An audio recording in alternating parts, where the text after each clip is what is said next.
Interesting coincidence. We just received a report of a stolen bike matching this description. Officer Emil Larkin didn't even bother looking at her, his boot circling the matte black Ducati like he'd already decided it wasn't hers. The accusation sounded rehearsed. He saw leather.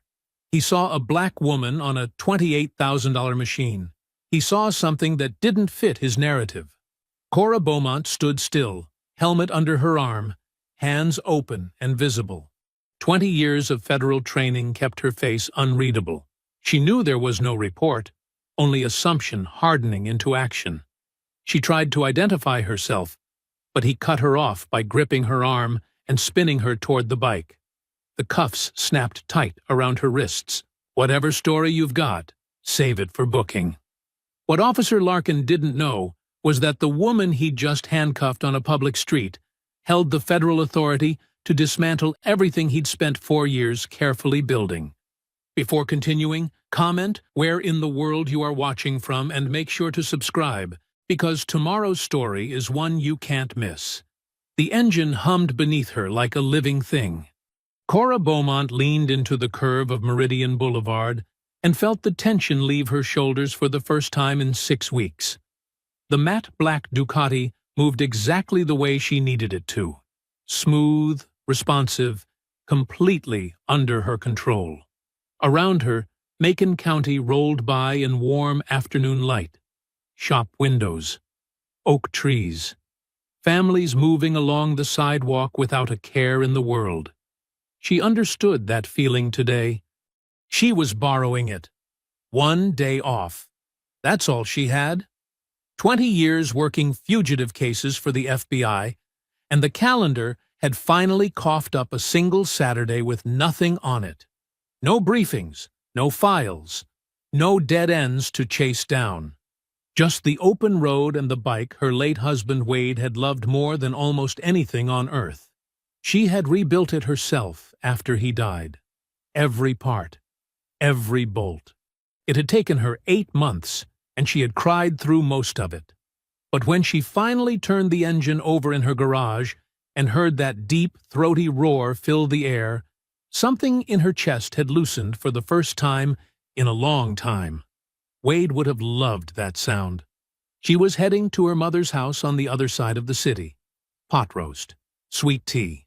The particular smell of her mother's kitchen that meant she was safe, and the world was small and manageable. She was already thinking about which chair she'd sit in when the blue lights appeared in her mirror. Cora's eyes flicked up, then back to the road, then up again. A patrol cruiser, right behind her. She ran through the last mile in her mind automatically, the way she always did. Her speed, her lane position, every stop sign. She had done nothing wrong. She knew it the way she knew her own name. She pulled over anyway. The Ducati rolled to a smooth stop along the curb on Meridian Boulevard.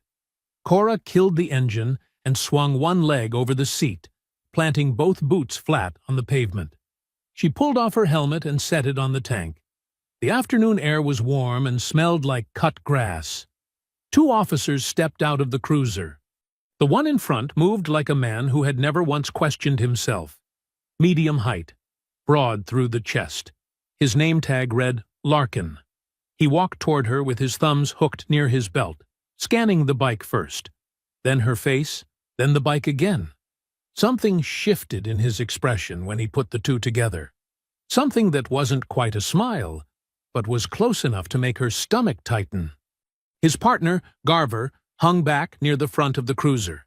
He was younger, thinner. He crossed his arms, then uncrossed them, then looked down at the pavement. Larkin stopped 3 feet in front of her. His eyes moved over the Ducati slowly.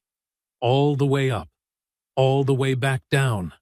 A $28,000 machine, matte black, Italian engineering, in mint condition. His gaze came back to her face. She watched him think. She had spent 20 years reading people, and she could read this one in about 4 seconds. She had seen that look before. Too many times. She knew exactly what it meant. She kept her voice level. "Good afternoon, officer." Can I ask why you pulled me over? Larkin tilted his head slightly, not answering, still looking at her the way a man looks at something that doesn't add up to him. License and registration, he said. I'm happy to provide that. She kept her hands visible and still. But I'd like to know the reason for the stop first. Larkin's jaw shifted. He didn't like the question. She could see that clearly. He took one slow step closer. We received a report, he said. His voice was flat and deliberate, like he was reading from something rehearsed. A bike matching this description was involved in a theft earlier today. The words landed in the air between them. Cora held his gaze and said nothing for a moment. Her mind was already moving, fast and quiet, the way it always moved when she was working a problem. A report. No report number offered. No description of the alleged theft. No indication of when or where. Just the accusation, dropped in front of her like a closed door, daring her to push against it. She had heard pretextual stops described in training courses her entire career. She had never expected to be standing inside one. What's the report number? Larkin blinked. Just once. Like the question had surprised him, even though it shouldn't have surprised anyone who had a real report to back up a real stop. Ma'am, I need you to step off the bike. I asked for the report number, Cora said. Her voice was still calm, still even. If a theft report was filed, it has a number. I'd like that number, please. Larkin's eyes went flat. The polite mask was already slipping, and they were barely 60 seconds into this. Badge number, then, she said. That one landed differently. She watched his chest expand slowly. His chin came up. Behind him, Garver shifted his weight from one foot to the other, staring at a spot somewhere near the ground. I'm going to need you to step off the bike, Larkin said again. Slower this time, like she was having trouble understanding him. Cora swung her leg over the seat and stepped off the Ducati. She didn't rush it. She moved the way she always moved, deliberately, without apology. Her boots met the pavement flat and solid. She shifted her weight, straightened her spine, and stood to her full height beside the bike. Shoulders back, chin level, arms loose at her sides.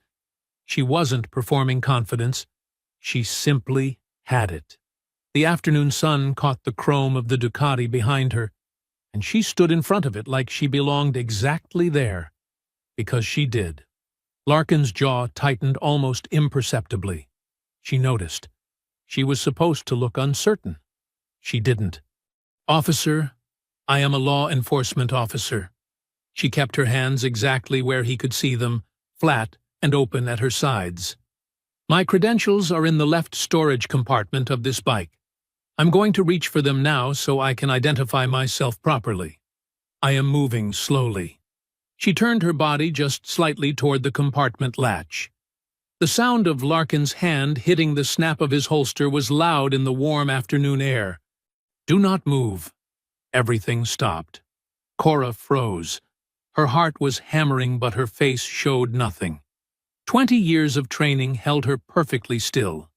She straightened up slowly, hands rising to chest height without being asked, palms open and facing out. I am not reaching for a weapon, she said. Clear, deliberate. Each word has its own sentence. I am a federal agent. My badge is in that compartment. I am not a threat. You keep saying that, Larkin said. He hadn't drawn, but his hand was still resting on the grip. His eyes were hard now, all the performance stripped away. Anybody can say that. Then call it in, she said. Run my name, Cora Beaumont, FBI Atlanta Field Office. It will take 30 seconds. Larkin looked at her for a long moment. Then he looked at the bike. Then he made his decision. Turn around, he said. Hands behind your back. I have done nothing wrong. Turn. Around. Across the street, on the sidewalk in front of Dawson's Pharmacy, Councilwoman Lucy Brandt had stopped walking. She was a tall woman, 67 years old, with silver hair and a lifetime of knowing exactly what she was looking at. She had seen this before. Not this exact moment, but this exact thing. She reached into her purse without looking away and pulled out her phone. She pressed the record. Cora turned slowly. She kept her hands raised. She was complying, completely, visibly, making sure there was no room for interpretation, no gap in her compliance that could later be twisted into justification. It didn't matter. Larkin grabbed her left arm above the elbow. Hard. The grip was not the grip of a man making a careful arrest. It was the grip of a man making a point. He spun her toward the Ducati, and her hip caught the edge of the seat.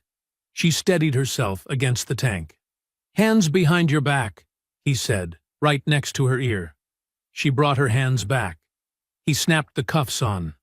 Too tight. She felt the metal edge bite into the bone of her left wrist. "Officer!" Her voice came out steady even now. "You are making a serious mistake." "Yeah," Larkin said. "You mentioned that." He walked her toward the cruiser with one hand wrapped around her arm, and she moved with him because she had no other choice right now. She kept her head up. She kept her face neutral. She refused to give him the image he might be hoping for. Behind them, the Ducati sat alone at the curb. The engine had already cooled. It looked abandoned. It looked like something that had been taken. The cruiser door opened. Larkin put his hand on top of her head, not gently, and she folded into the back seat. The door shut with a heavy final sound. Through the window, she could see Lucy Brandt across the street. Still filming. Phone raised, eyes locked on the cruiser, and not looking away. Cora held that image as the car pulled out into traffic. Someone had seen it. Someone had all of it. That mattered. She didn't know yet how much, but it mattered. The processing desk smelled like old coffee and floor cleaner. Cora sat in the plastic chair they pointed her to and looked straight ahead, while the desk sergeant, a heavy man named Fuller, whose collar was too tight, typed her information into the system with 2 fingers. The cuffs were off now. She pressed her left thumb into her right palm and felt the soreness where the metal had bitten in during the ride over. She took one quiet breath and got to work. "I need to make a statement for the record," she said. Fuller glanced up without stopping his typing. "You'll get your chance?" "I'm making it now." Her voice was polite, but it didn't leave room for argument. "My name is Special Agent Cora Beaumont, FBI Atlanta Field Office, badge number 2247. My credentials are in the left storage compartment of my motorcycle. I am requesting that you contact my supervisor, Deputy Director Harlan Cole, immediately. That is not a suggestion."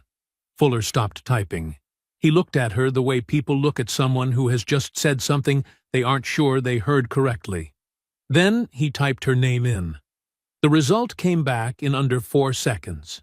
Fuller leaned toward the screen. His eyes moved across it once. Then he leaned closer, like the distance between his face and the monitor would change what it said. His right hand, still resting on the keyboard, went completely still. She watched the color leave his neck first, then his cheeks. His mouth opened slightly, closed, then opened again. He sat back in his chair slowly, the way a man sits back when his legs have stopped working properly. He didn't say anything. He just stared at the screen. The room was already quiet, but now it has become a different kind of quiet. The officer standing near the filing cabinet looked up from his paperwork. The young desk assistant by the copier stopped moving. One by one, without anyone saying a word, the room's attention gathered toward Fuller's desk like water finding a drain. Larkin was leaning against the far wall with his arms crossed, still carrying himself like a man who had handled a situation correctly. He saw Fuller's face and pushed off the wall. "What?" Larkin said. Not a question. Fuller turned the monitor slightly toward him without speaking. Larkin read it. His arms dropped to his sides. The room held its breath. Larkin's recovery was fast. She'd give him that. His chin came up. His shoulders reset. He pointed one finger at Fuller and said, "That doesn't change anything I did out there." Fuller looked at him like he'd lost his mind. "She refused a lawful order," Larkin said, louder now, like volume was the same as being right. "She reached toward a compartment when I had not cleared her to do that. I don't care who she works for. At that moment, on that street, she was unidentified and non-compliant." He turned slightly, speaking to the room now, not just Fuller. "I followed the procedure, every single step. I don't apologize for doing my job." Cora watched him from the chair. She didn't speak. She let him build it. She was on a bike worth $30,000 with no badge visible and no identification offered. He continued, "You tell me what that looks like on a routine traffic stop. You tell me any officer in this room wouldn't have done the same thing." He looked around, daring someone to disagree. Nobody did. Garver was standing near the entrance, staring at the floor. The room stayed silent. Then Fuller picked up the desk phone. He dialed an extension, waited 2 seconds, and said quietly, "I need Commander Sharma out here right now." He set the phone down and did not look at Larkin again. Nobody spoke for the next 4 minutes. It was the loudest 4 minutes Cora could remember. Commander Sharma came through the side door like a man who had already been awake for 12 hours and had just been handed a reason to stay awake for 12 more. He was broad through the chest and moved with the kind of deliberate slowness that wasn't laziness. It was control. Gray at the temples, deep lines around his mouth, a face that had seen enough to stop being surprised by most things, but hadn't quite stopped being tired by them. He paused just inside the doorway. He didn't speak. He didn't walk to anybody. He just stood there and read the room the way an experienced man reads a room, starting with the people who weren't making eye contact. Fuller, staring at his desk. The officer by the filing cabinet, suddenly very interested in his paperwork. Garver, practically folded into himself near the entrance. Then Larkin, standing with his arms crossed again, jaw set, rebuilt into his certainty, like a man who had decided the best defense was to look like he didn't need one. Sharma looked at Larkin for a long moment. Something moved across his face. Not anger, not surprise. Something more tired than either of those things. Like a man who had seen this shape of problem before and had spent years hoping it wouldn't show up on his watch. Then he turned to Cora. He crossed the room with measured steps and stopped in front of her. Up close, his eyes were sharp and dark and completely focused. He looked at her the way she imagined he wished his officers had looked at her. As a person first. As a specific person. As someone whose presence in this chair had weight and history and consequences attached to it that were still unfolding. He said, "Agent Beaumont." It wasn't an apology. It wasn't a greeting either. It was an acknowledgement of who she was, of what had happened, of the full size of the situation that was now sitting in the middle of his precinct, like something that couldn't be moved without everyone seeing it. "Commander," she said. He glanced at her left wrist, at the faint red line along the bone. His expression didn't change, but something behind his eyes did. "I've spoken with your office," he said quietly. "Deputy Director Cole is on the line. I'd like to step into my office with you, if that's agreeable, and let you speak with him directly." "It is," she said. She stood. And then, because she wanted it on record, and she wanted him to hear it clearly, and she wanted him to carry it with him into whatever conversation he was about to have with Larkin, she said, "Commander, I identified myself 4 times. I stated that my credentials were in the storage compartment. I asked for a badge number and a report number. I complied with every instruction I was given." She let that sit for exactly 2 seconds. "I want that documented." Sharma held her gaze without flinching. "It will be," he said. He said it like he meant it. She wasn't sure yet whether that was worth anything, but she filed it away and followed him toward the office, past the silent room, past Fuller at his desk, past Garver, who still couldn't look up, past Larkin, who watched her walk by with his arms crossed and his jaw tight and his certainty starting to show its cracks, even if he wasn't ready to admit it yet. Outside, 10 minutes later, the afternoon sun was still warm. She walked to the Ducati and pressed her hand against the fuel tank. Then she looked down at her left wrist. The red line across the bone had already begun to deepen into something that would bruise by morning. She pressed her thumb against it. It would fade. She knew that, but some things don't fade, and she was already deciding which category this fell into. She didn't make it to her mother's house. She called from the garage, still in her riding leathers, the Ducati cooling behind her.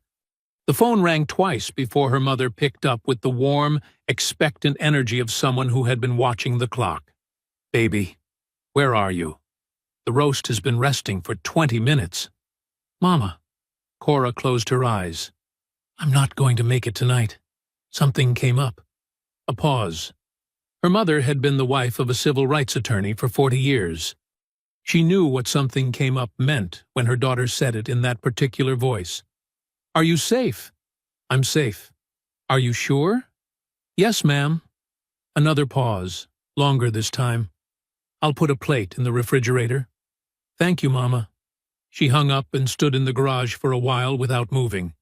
The smell of motor oil and concrete surrounded her. Wade had loved this garage. He had spent entire Saturdays in here, music playing, grease on his hands, completely at peace.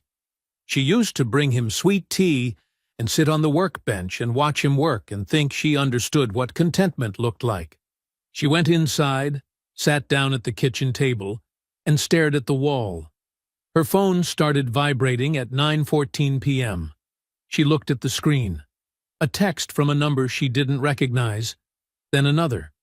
Then 3 more in rapid succession. She opened the first one. It was a link to a social media post. The preview image stopped her cold. It was her, on Meridian Boulevard, Larkin's hand on her arm. She tapped the link. Councilwoman Lucy Brandt had posted the full video 40 minutes ago with a caption that was short and factual and devastating. "This woman is a 20-year FBI special agent.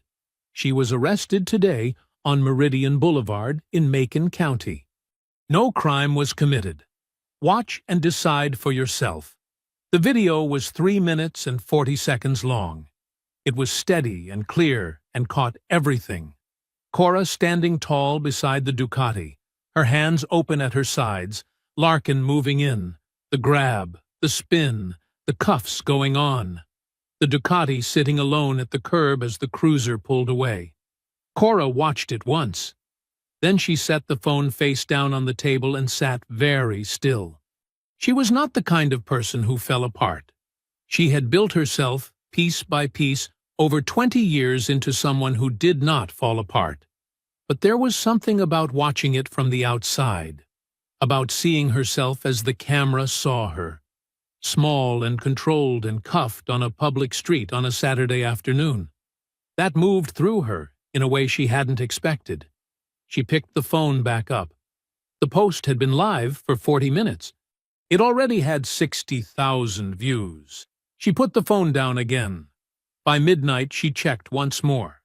The number at the bottom of Brandt's post had climbed past 400,000. It had been shared by 3 national news accounts and 2 prominent civil rights organizations. The comments were running in one direction. People were furious. Not the distant, scrolling fury of people who would forget by morning. The sharp, focused fury of people who recognized what they were looking at. She turned the screen off and made herself a cup of tea she didn't drink. Her phone rang at 6:52 the next morning. She had barely slept. She answered on the first ring. "It's Julia." The voice was warm and precise and had no interest in small talk. Julia Marsh had been her father's closest colleague for 15 years. and had eulogized him at his funeral with a steadiness that had made the entire church straighten their backs. "I've already seen the video. I've been up since 4. I'm not calling to ask if you want representation." A brief pause. "I'm calling to tell you I'm already working." Cora pressed the phone against her ear and felt something loosen very slightly in her chest. Not relief. Something quieter than that.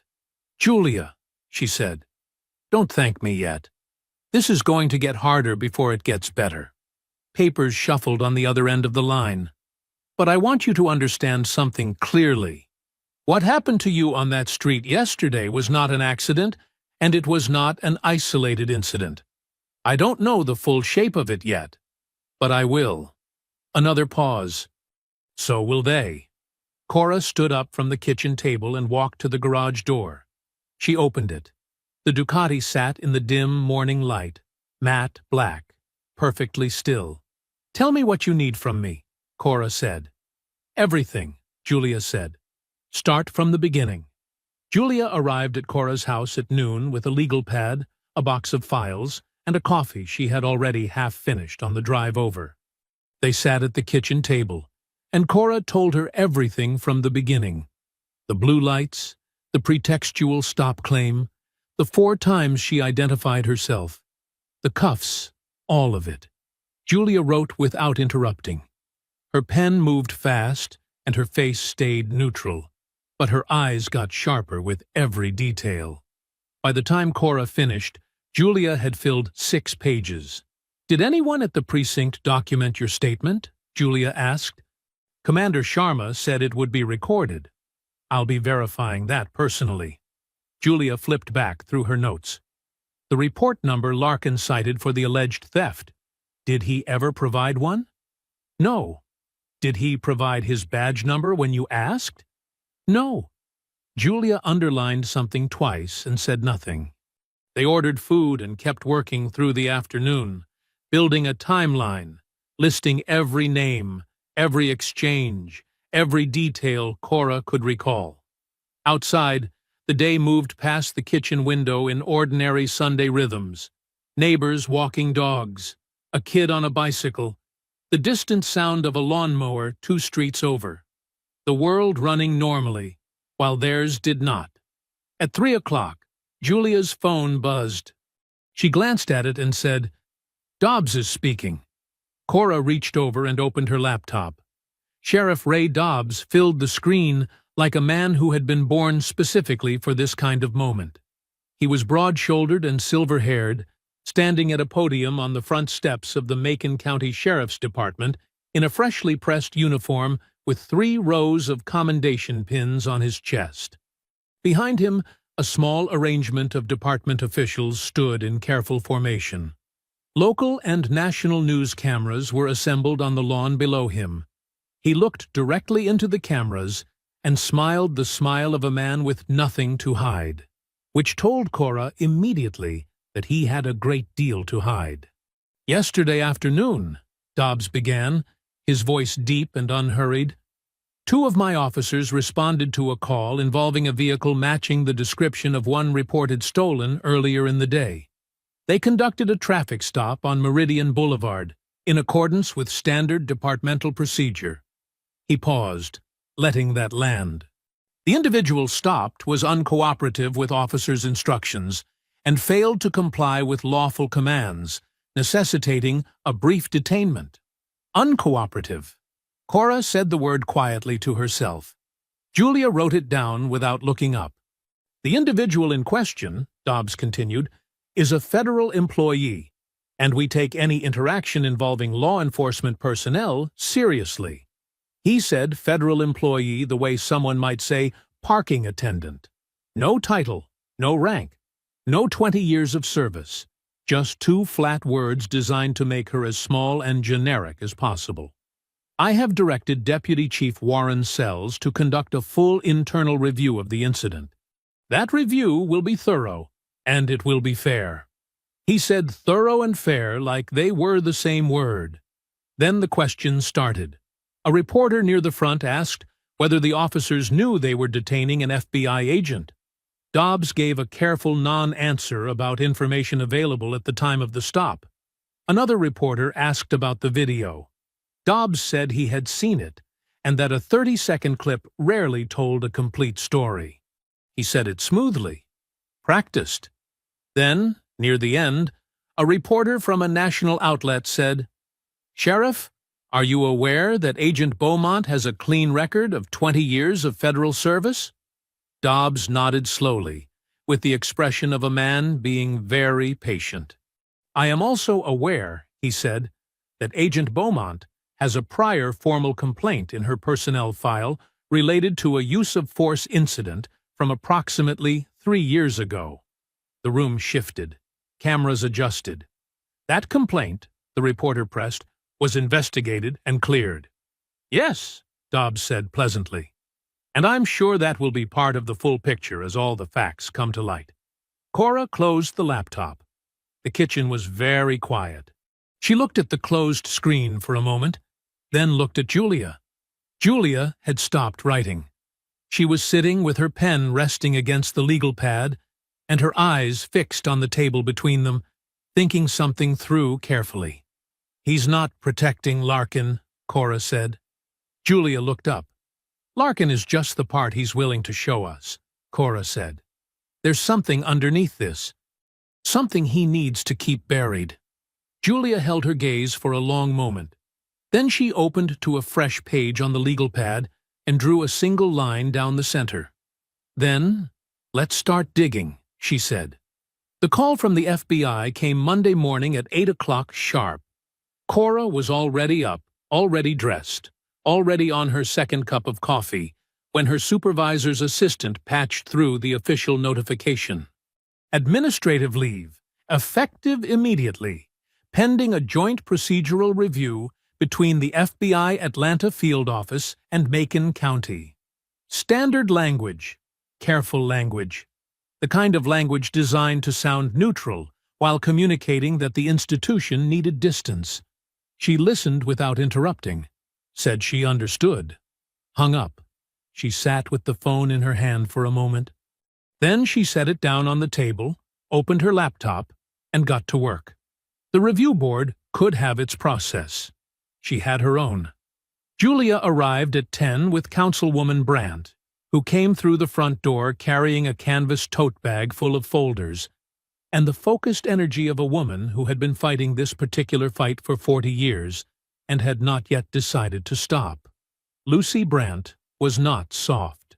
She had grown up in Macon County. She had watched the city change its face without changing its habits.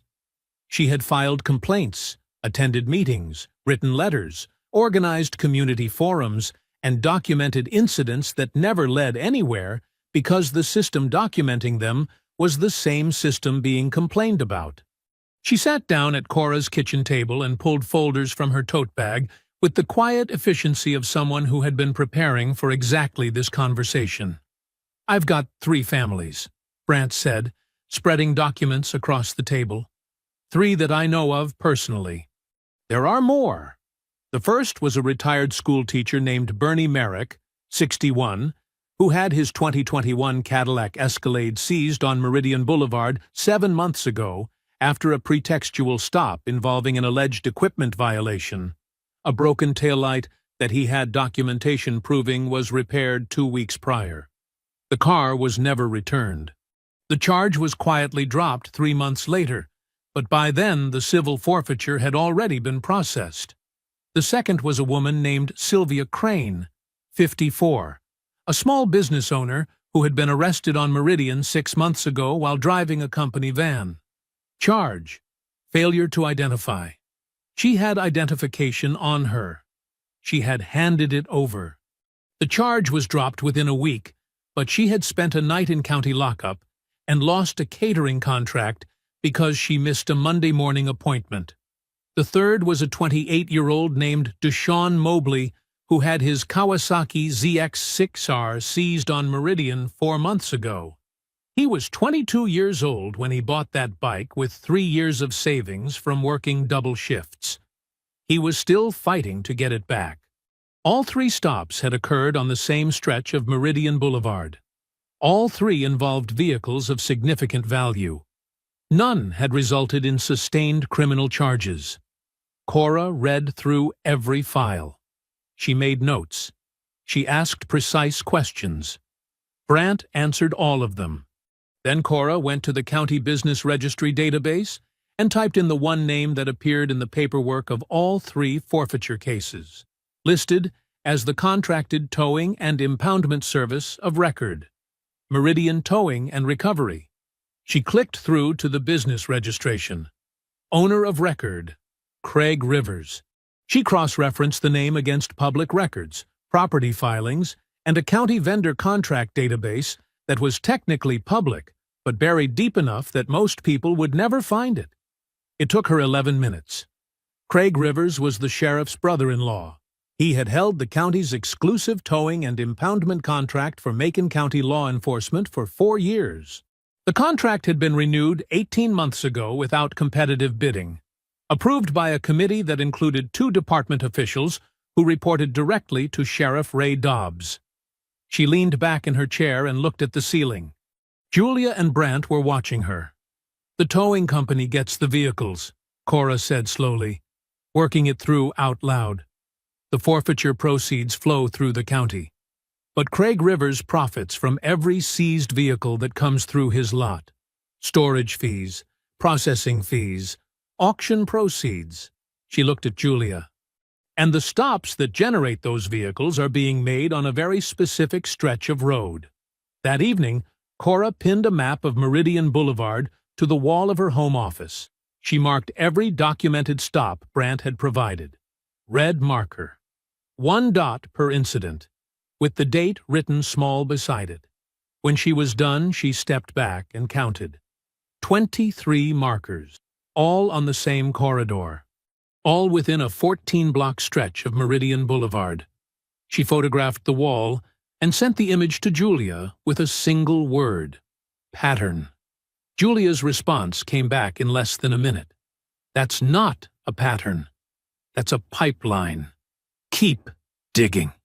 Wednesday morning arrived gray and humid, the kind of southern morning that felt like the sky was pressing down on everything beneath it. Cora had been at her kitchen table since 6. Her map was still pinned to the office wall. Her notes had grown into a stack of organized folders, color-coded, cross-referenced, building toward something she could feel the shape of, even if she couldn't yet see all of it clearly. Julia had called twice already. Brandt had texted with 2 more names of residents who had experienced stops on Meridian and wanted to talk. The work was moving. Slowly, but moving. Then Julia called a 3rd time. "Larkin is doing a television interview," she said. "Local station.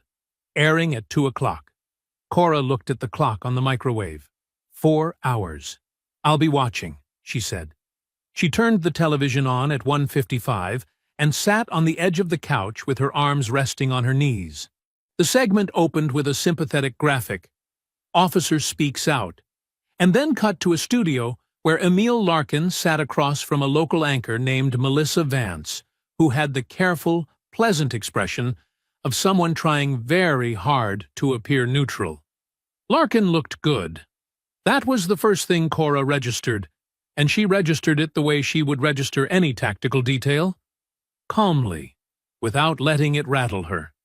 He had worn his dress uniform, his hair was neat, he sat with his back straight and his hands folded in his lap and his face arranged into something that was almost humility, but not quite, like a man who had practiced humility in a mirror and gotten most of it right. Vance opened with a straightforward question. She asked him to walk through what happened on Meridian Boulevard in his own words. Larkin nodded slowly, generously, like the question deserved his full and patient consideration. "Sure, Melissa. First name? Easy, comfortable. A man entirely at home. My partner and I received information about a vehicle matching the description of one reported stolen earlier that day. We observed it on Meridian and conducted a traffic stop." A small pause, the corner of his mouth lifting almost imperceptibly. "By the book." As we always do. The woman you stopped, Vance said carefully, turned out to be a 20-year FBI special agent. That's correct. He nodded again, with the patient expression of a man being asked to explain something very simple to someone who almost understood it. And I think that's where a lot of people are getting turned around. He tilted his head slightly. At the time of that stop, there was nothing to indicate she was law enforcement. Civilian clothing, no visible credentials, no badge. A brief pause. Just a very expensive motorcycle. And an individual who seemed to feel that the normal rules of a traffic stop didn't particularly apply to her. The word "her" landed with a lightness that wasn't light at all. Vance didn't react. Can you walk us through the moment she reached toward the storage compartment? Something moved across Larkin's face. It was quick, a flicker behind the eyes, gone before it fully arrived. When he spoke, his voice carried the measured tone of a man being very careful not to sound like he was enjoying himself. When someone reaches toward an unseen compartment during an active stop, he said, without being directed to do so, after being asked repeatedly to keep their hands visible, he stopped, exhaled through his nose. That's a safety situation. That's not a judgment call. That's training. His chin lifted just slightly. I'm sorry if that wasn't what she was expecting. But I don't run my stops based on what someone expects. Some viewers who watched the video, Vance said evenly, felt the level of force used was disproportionate. Larkin smiled. It arrived slowly, like he'd been saving it. Not a big smile, a small, private one. The smile of a man listening to an argument he had already won. I understand that, he said. I genuinely do. People watch a short video clip on their phone, from across the street, with no understanding of what an active stop feels like from where I'm standing. He unfolded his hands and set them flat on his knees. Calm. Instructive. When you're on that street, and someone is not following directions, and they're moving towards somewhere you can't see, you don't get to pause the moment and look it up. You act. He glanced at Vance with an expression that sat right on the edge of condescension without quite crossing it. The people criticizing this stop have never had to make that call. I make it every day. Vance held her neutral expression. There are those who feel that her repeated verbal identification as a federal agent should have changed the dynamic of the stop. Larkin's head tilted again. Barely. Anyone can say anything during a stop, Melissa. He said it gently, like he was being kind by explaining it. Anyone can claim to be anything. The job requires me to verify, not to take someone's word for something because they said it with confidence. The small smile returned for just a moment. Confidence isn't a badge. It was a practiced line. She could hear the practice in it. Vance looked down at her notes. Do you believe race played any role in the decision to make this stop? Larkin looked directly into the camera. He didn't blink. He didn't shift. He let a full second of silence pass. Not the silence of someone searching for an answer, but the silence of someone making sure the camera was ready to receive one. I treat everyone the same, he said. 5 words. Unhurried. Immovable.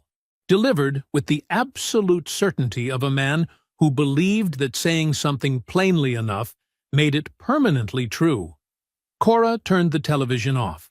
She sat in the silence of her living room and felt the anger move through her chest in a long, slow wave.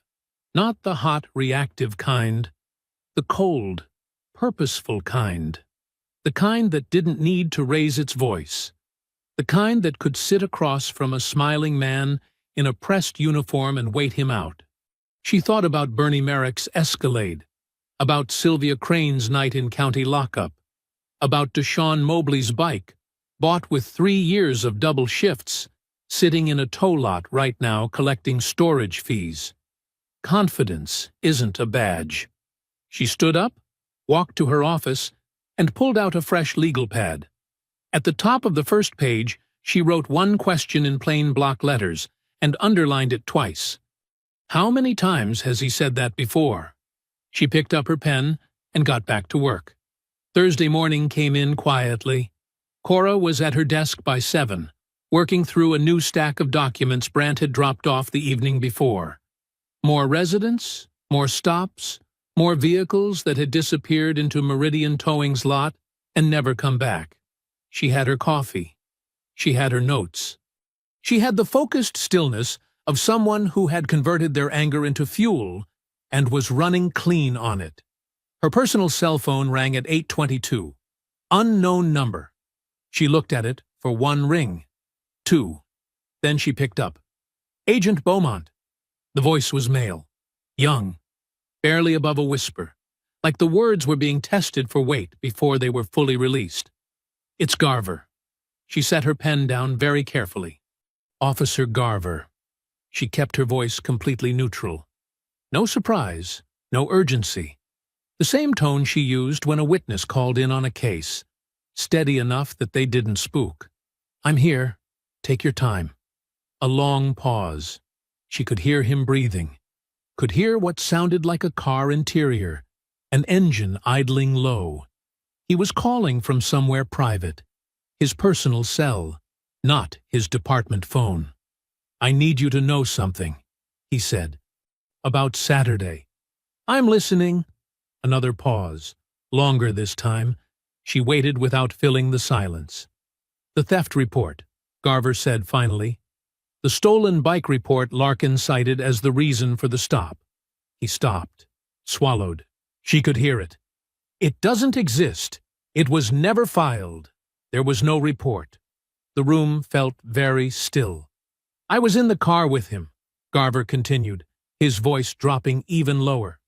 When we came around the turn onto Meridian and he saw your bike, saw you on it, he said. Another pause. She could hear him deciding whether to finish the sentence. He finished it. Look at that. Bet you that bike's not hers. Cora pressed her thumb into the edge of her notepad and said nothing. That was it, Garver said. That's what started all of it. Not a report, not a call. Just him deciding, right there, in about 3 seconds. His voice cracked slightly at the edges. I should have said something. On the street.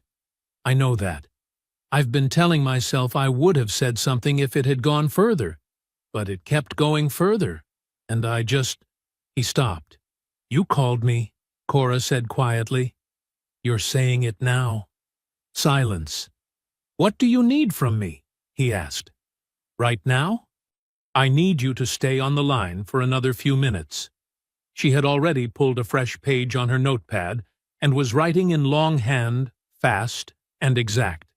Is there anything else? Anything beyond the stop itself? Garver hesitated. The kind of hesitation that meant yes.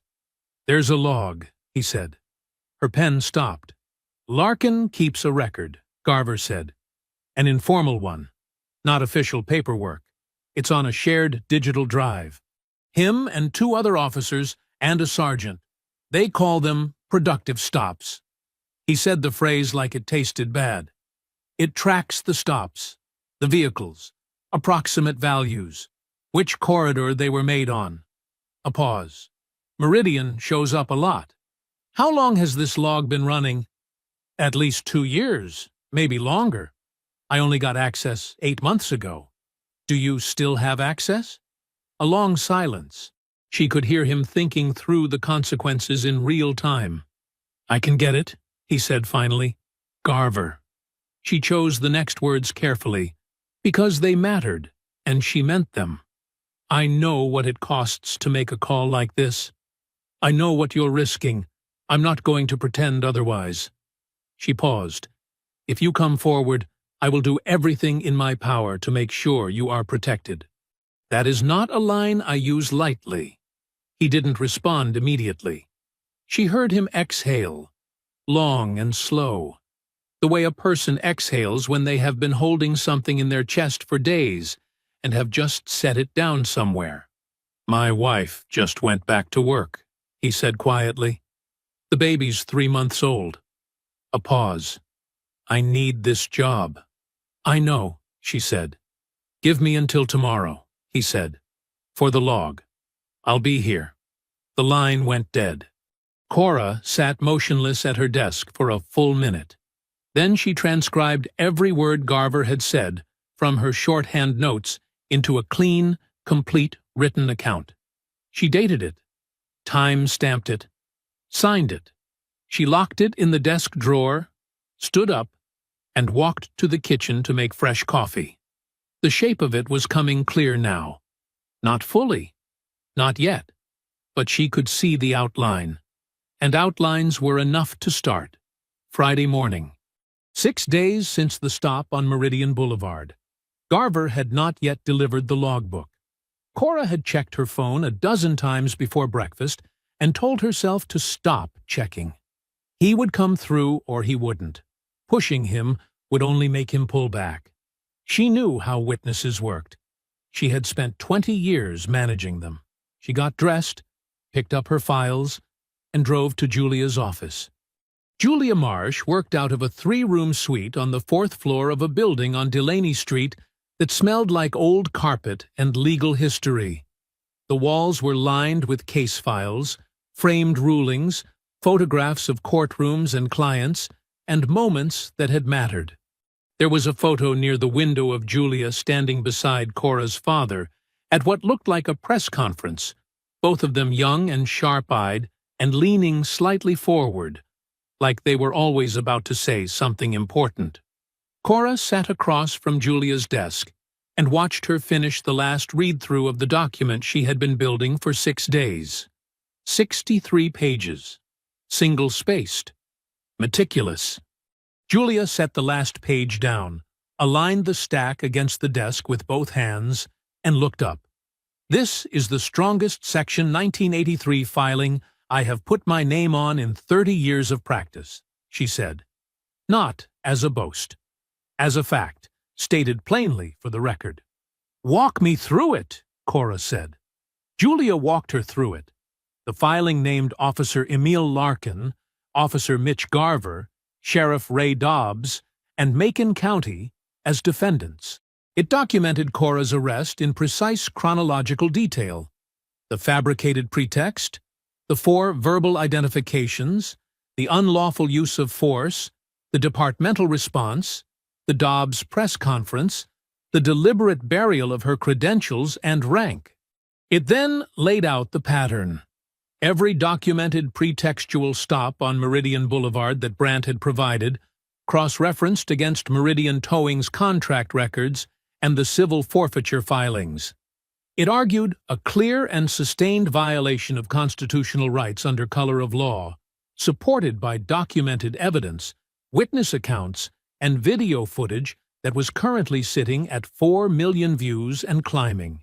Julia filed it electronically at 11:47 Friday morning. By early afternoon, it was public record. By 3 o'clock, a legal analyst on a national cable network held up a printed copy and told his audience that the filing was, and he was quoting directly from a law professor he had spoken with, one of the most comprehensively documented civil rights complaints to come through a federal district court in recent memory. Cora watched the coverage from Julia's office. She felt something she was careful not to call hope, because hope had a way of making the falls harder. She called it momentum instead. Momentum was sturdier. Momentum was built from work. Her phone buzzed at 4:15. Deputy Director Cole. She stepped into the hallway to take the call. "I'm going to tell you something," Cole said without greeting, in the direct way he had always spoken to her. "And I need you to hear it clearly and keep it between us for now." A brief pause. The U.S. Attorney's Office in Atlanta has been watching this situation since the press conference. Julia's filing today accelerated their timeline. They are considering opening a parallel criminal civil rights investigation under federal jurisdiction. Cora leaned against the hallway wall. When? That depends on what else surfaces. But the conversation is happening.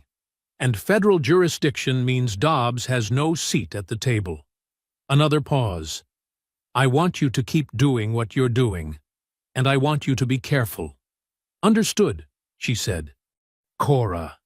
His voice shifted, not softer, but more direct, like he was setting the professional language down for a moment. "What they did to you on that street was an outrage. I want you to know that I said those exact words to the U.S. Attorney personally." She didn't respond immediately. She looked at the photograph of her father and Julia on the wall through the open office door. "Thank you, Harlan," she said. She went back inside. Julia was pouring 2 glasses of sweet tea from a pitcher she kept in the small refrigerator behind her desk. Brant arrived 20 minutes later, having driven straight from a city council session, still in her good blazer. They sat together as the late afternoon light came through the window. Julia raised her glass. Nobody made a formal toast. They didn't need to. The feeling in the room said everything that needed saying. Cora allowed herself one evening of it. The warmth of it. The feeling that the ground beneath them was finally solid. She didn't know it was about to give way. Saturday morning. 1 week exactly since the stop on Meridian Boulevard. Cora was making coffee when her personal cell rang at 7:43. She saw the number and picked up on the second ring. "Garver." A long silence. Then, "Yeah." His voice was different from Thursday's call. Thursday had carried fear in it, but also something live and moving. The sound of a man who had made a decision and was still feeling the energy of it. This was different. This was the sound of a man who had made a different decision. Flat. Compressed. Like something had been pressed down on top of him and was still pressing. "I need to tell you something," he said. She waited. "After consulting counsel." He stopped. Started again. "After consulting counsel, I've had to amend my statement about Saturday's stop." Cora set the coffee pot down without making a sound. She moved to the kitchen table and sat down, and she did not reach for a pen, because she did not want the sound of writing to make him feel documented in this moment. She would document it after. "Okay," she said. "Just that. I want you to know that I—" His voice caught briefly. "This is bigger than I thought. When I called you Thursday, I thought it was just—" He exhaled. "I didn't understand the full scope of what I was stepping into. I understand it better now." "What changed?" she asked. Quiet. No edge in it. "I have to be careful now." The phrase arrived like something rehearsed, something told to him and repeated back. "I have a family. I have a 3-month-old son. I have a mortgage and a pension. And I—" He stopped. "I have to be careful now. Did someone talk to you, Garver?" A long pause. "I consulted counsel," he said again. "And counsel advised me that my original account of events was incomplete and potentially misleading, and that a corrected statement was in my best interest." A pause. "And in my family's best interest." "In my family's best interest." She heard the shape of that sentence. She heard what it was built around. "I want you to hear me say something," he said. His voice shifted, lower, faster, like the words were getting out before something stopped them. "I'm not saying nothing happened. I'm saying I have to be careful now about how I characterize what happened. There's a difference." Another pause. "You understand what I'm saying to you?" "I understand exactly what you're saying," she said. "This is bigger than I thought." He said it again, the same phrase, and this time it sounded less like something rehearsed, and more like something he genuinely believed and was terrified by. "When I made that call Thursday, I thought it was just Larkin being Larkin. I didn't see how far back it went. I see it now." His breath was unsteady. "I have to protect my family. You understand what it is to protect someone?" "I do," she said. "I'm sorry." The 2 words came out stripped of everything except what they actually were. No framing, no legal language, just 2 words from a frightened man who knew the difference between what he was doing and what was right and was doing it anyway. "I'm sorry." I have to be careful now. I just can't. The line went quiet. Not dead. She could still hear him breathing, could hear what sounded like a car window and wind outside it, and the muffled noise of a Saturday morning street somewhere. "Garver," she said carefully. "Yeah." "Keep the phone." A silence. Then, "What?" "Whatever phone you've been using to make these calls. Keep it. Don't delete anything. Don't let anyone else handle it." She paused. "Can you do that?" Another silence. Longer this time. She let it run. "Yeah," he said finally, barely audible. "I can do that. That's enough for now." He hung up. Cora sat at the kitchen table with the phone in both hands and looked at the morning light coming through the window over the sink. She stayed very still for a long moment. Then she picked up her pen and wrote down everything he had said, word for word, in the precise longhand she used for witness accounts. Every phrase, every hesitation, every repetition of, "I have to be careful now." Every repetition of this is bigger than I thought. She dated it, time-stamped it, noted the call duration. She sat back and read it through once. He hadn't lied to her. Not completely. He had told her something important, carefully enough that it couldn't be used against him. She understood. She didn't like it, but she understood. Her phone rang 4 minutes later. Julia's name on the screen. "Garver recanted," Julia said. "I know. He just called me." A pause. "He showed up at the department this morning with a county retained attorney and gave a revised written statement. Full reversal. He now says the stop was conducted properly, that Larkin followed procedure at every step, and that your behavior on the street created a reasonable safety concern." Julia's voice was controlled, but Cora could hear the effort it was taking. "His new statement reads like Larkin wrote it. The recording from Thursday's call," Cora said. "Informal, not made under oath. His attorney is already calling it coerced and out of context." A pause. "Without a formal sworn statement, it's contested at best." "What about the logbook?" The silence that followed lasted just long enough to tell her everything before Julia spoke. "The shared drive has been wiped. Not deleted. Professionally sanitized. Done within 24 hours of Garver's original call to you." Julia's voice was careful and precise. Someone in the department's IT infrastructure knew exactly what was on it, and moved fast enough to make sure it wouldn't be there when anyone came looking. Cora stood at her kitchen counter and looked out the window at the backyard. A bird was moving along the fence line, stopping, starting, stopping again. "He called me from a personal cell," she said quietly. "Both times. A phone record shows a call was made, not what was said on it, and he's already characterizing the conversation differently." Julia exhaled. "I'm not telling you it's over. The civil filing stands. The forfeiture pattern evidence is still solid. But without Garver's testimony and without that logbook, the criminal case—" "Isn't there yet," Cora said. "Isn't there yet." Dobbs held his second press conference at noon. Cora watched it standing up, arms crossed, from across the room. Dobbs was even smoother than the first time. He had clearly enjoyed the week. He stood at the same podium in the same uniform and announced that the internal review conducted by Deputy Chief Warren Sells had concluded. The findings were clear. Officer Larkin had conducted the stop on Meridian Boulevard in full accordance with departmental procedure. Every decision fell within the boundaries of his training and his authority.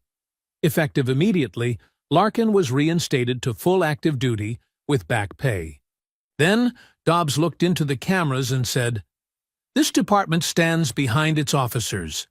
That has always been true, and it will always be true." He didn't take questions. 4 minutes and 12 seconds. Then it was over. Cora turned the television off, walked through the house and into the garage. She stood beside the Ducati in the dim Saturday light and put her hand flat on the fuel tank. The metal was cool and solid, and exactly where she had left it. She ran through what she knew. Garver had been pressured. The speed of the drive wipe confirmed that someone had been monitoring the situation closely enough to act within hours. Dobbs had a compliant internal investigator, a reinstated officer, and a narrative he had now delivered twice on camera. On paper, he was winning.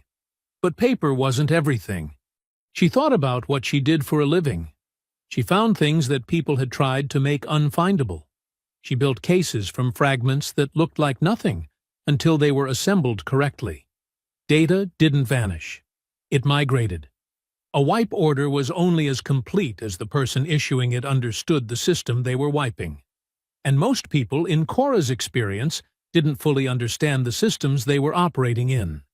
She thought about Garver's voice. This is bigger than I thought. The genuine terror underneath it. He hadn't given her the logbook, but he had kept his phone. And he had told her, in every careful word and every deliberate hesitation, that there was something real to find. She took her hand off the tank, stood straight, went back inside. She didn't sleep Saturday night. Not in the restless, frustrated way of someone waiting for something to happen. She lay in the dark with her eyes open and her mind running clean and organized, the way it ran on the long nights before a major operation, methodical, turning the problem over slowly, examining each surface for something she hadn't seen yet. By 2 a.m, she was sitting at her desk. She pulled out everything she had. The forfeiture files, Brandt's resident accounts, the timeline she had built from the beginning, the notes from Garver's 2 calls. She laid it all out across the desk in chronological order, and sat back and looked at it the way she looked at evidence boards in the field, not searching for any one thing, but letting the whole picture settle until the shape of what was missing became visible. The logbook was gone. Garver had recanted. Dobbs was untouchable inside his own county. Those were the walls. She thought about walls.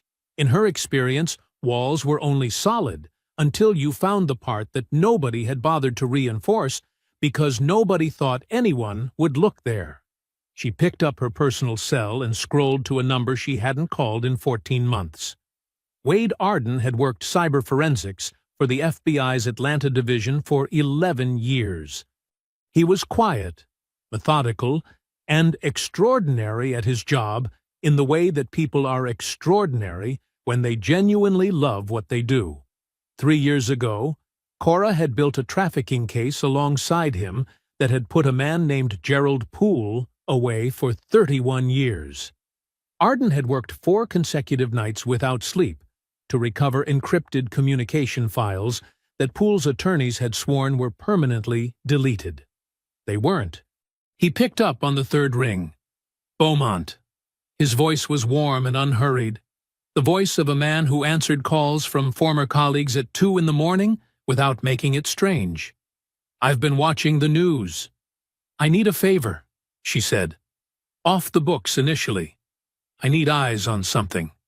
A brief pause. Not hesitation. Consideration. There was a difference, and she knew which one this was.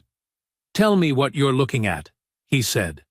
She told him about the shared drive, the professional wipe, the timeline, how quickly it had been sanitized after Garver's Thursday call, which told her the person who ordered it understood the urgency, but may not have understood the full architecture of the system they were scrubbing. Arden listened without interrupting. She could hear him typing lightly in the background. "Who managed the department's IT infrastructure?" he asked. "Third-party contractor. Company called Meridian Data Solutions. County contract, renewed annually." More typing. A pause. "You said the wipe was done within 24 hours? Best estimate from our tech contact." "Yes. Fast enough to be panicked," Arden said. "Not fast enough to be thorough." Another pause. Emergency wipes almost always miss redundancy architecture. People think about the primary system. They don't think about the backup conversation happening in the background. His typing stopped. "Give me until Sunday evening." "Arden." "I know," he said. "Buy the book when it counts. I'm just looking right now."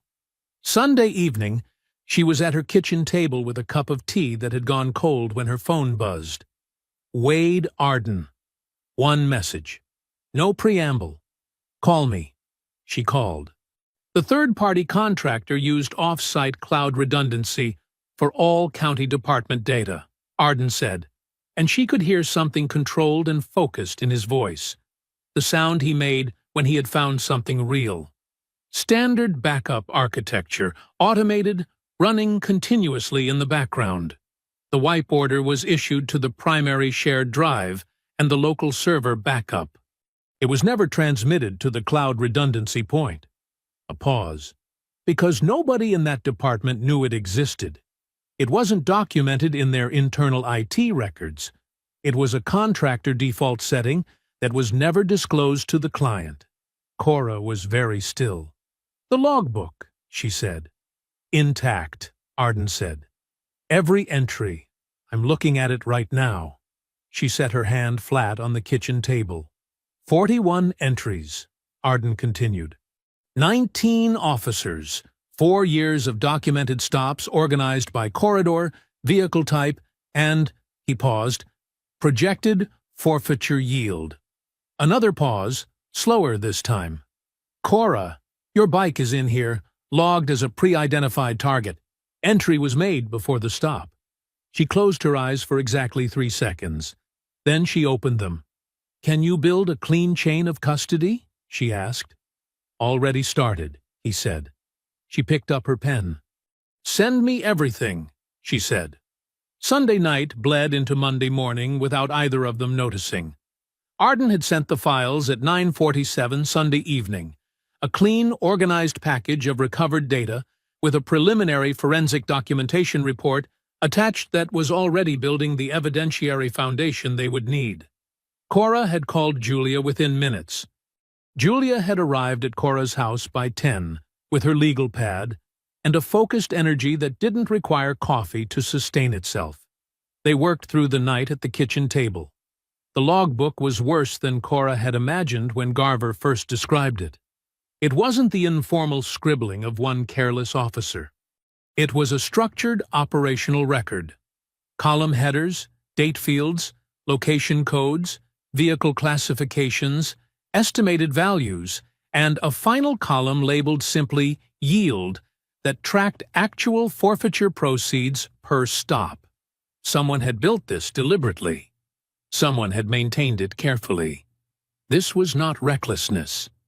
This was a system. Meridian Boulevard appeared in 27 separate entries spanning 4 years. Julia read through each one without speaking. Her pen moved steadily, marking, noting, cross-referencing. Cora sat across from her and matched every logbook entry against the forfeiture filings she had pulled from public county records. The towing company's dispatch records that Julia had already subpoenaed through the civil lawsuit, and the dates of the community stops that Brandt had documented. They lined up. Every single one. By 2 in the morning, the shape of the arrangement was fully visible, and it was uglier than either of them had said out loud yet. The stops were not random. They were not even primarily driven by racial profiling in isolation, though that was the mechanism on the street. The stops were financially coordinated. Meridian Towing received advance notification of high-value targets in the corridor. Vehicles flagged by the participating officers before the stops were made. The towing company dispatched a truck to the general area ahead of time on flagged days, reducing response time and maximizing the number of vehicles that could be processed before anyone asked questions. Craig Rivers billed the county for towing and impoundment fees on every seized vehicle. The county paid from forfeiture proceeds. The seized vehicles themselves were auctioned through a sister company Craig Rivers had registered under his wife's name 18 months ago. Every dollar had a path. Every path led back to the same family. Cora found her entry just before 3 in the morning. It was logged the Friday before her arrest. Vehicle description: matte black sport bike, Italian, estimated value 28K plus. Location: Meridian Corridor, northbound. Source notation: a field she hadn't noticed in the earlier entries until she looked closely. Read: MDR tip, Meridian Dispatch and Recovery. Craig Rivers' company had flagged her bike before she ever turned onto that street. Larkin had been given a target. He had driven Meridian looking for it. She read the entry twice. Then she set the page down on the table and looked at the wall for a moment. They hadn't just profiled her. They had hunted her. "Julia," she said. Julia looked up from her notes. "My bike was flagged by the towing company the Friday before," Cora said. "Before any stop was made, before any alleged theft report. They identified the bike independently and passed it to Larkin as a target." Julia looked at the entry, read it, set it down. "That's not a civil rights violation inside a traffic stop," Julia said quietly. "That's a criminal conspiracy that used a traffic stop as its collection mechanism." "Yes," Cora said. Julia looked at her. "This changes the filing. This changes everything." Monday morning, Julia had the towing company's dispatch records delivered electronically to her office by 8 o'clock via the civil subpoena she had filed the previous week. The records arrived in 314 pages. She and Cora worked through them at the office, cross-referencing every dispatch date against the logbook entries. The correlation was near perfect. 41 logbook entries, 38 confirmed matching dispatch records from Meridian Towing. 3 entries had no dispatch match. Those were the ones where the stops had been made, and the vehicle had not been successfully seized. Drivers who had produced paperwork quickly enough, or whose stops had been interrupted. Cora was one of those 3. They had tried to take her bike. They had simply not anticipated what she was. At 2 in the afternoon, Julia called the U.S. Attorney's Office in Atlanta directly. She identified herself, referenced Deputy Director Cole's earlier conversation with the office, and said 4 words that changed the temperature of the call immediately. "I have the logbook." A silence on the other end. Then, "We need to meet." Julia looked across the desk at Cora. "Tomorrow morning," Julia said into the phone. "Bring your criminal division chief." Tuesday morning, Julia left for the U.S. Attorney's office at 7:30, with a banker's box of organized evidence and the focused expression of a woman walking into a room she had been preparing for her entire career. Cora stayed home. It was Julia's meeting to run. The last thing the U.S. Attorney's Office needed was the plaintiff sitting across the table from their criminal division chief before charges were filed. Cora understood that. She didn't have to like it. She spent the morning on her map, adding, refining.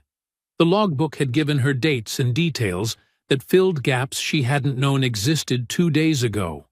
She worked steadily and tried not to watch the clock. Julia called at 11:30. "It went well," she said, and the careful steadiness in her voice told Cora it had gone better than well. "They're moving. I can't say more than that right now. But they're moving." Cora exhaled slowly. "Okay. Go eat something," Julia said. "You sound like you haven't." She hadn't. She made a sandwich she ate standing at the kitchen counter and was back at her desk by noon. She worked through the afternoon, cross-referencing, organizing, building the kind of clean documented record that held up under the pressure of a courtroom. The kind of work that required total focus and gave her nothing to feel while she was doing it, which was exactly why she was doing it. Her phone rang at 4:15. She picked up. "Julia, you need to hear this in person," Julia said. Her voice was measured, deliberate. The voice she used when something significant had shifted, and she wanted to control how it was delivered. "Come now. Don't rush. But come now." Cora was already standing. "Is it good or bad?" she asked. A pause. "Come see," Julia said. The drive to Delaney Street took 11 minutes. Cora parked on the street and sat in the car for a moment, with her hands still on the wheel, running through the possibilities. Good news from the U.S. Attorney's Office. A problem with the evidence chain. Something Arden had found. Something Dobbs had done. She got out and went inside. The building's elevator was slow, and the hallway on the 4th floor was dim in the late afternoon, one of the overhead lights doing something intermittent that nobody had fixed. Her footsteps were quiet on the old carpet. Through the frosted glass panel of Julia's office door she could see two shapes. Julia at her desk, and someone in the chair across from her.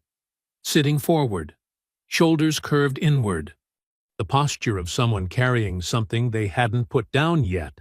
She pushed the door open. The smell of the office was the same as always. Old paper, coffee.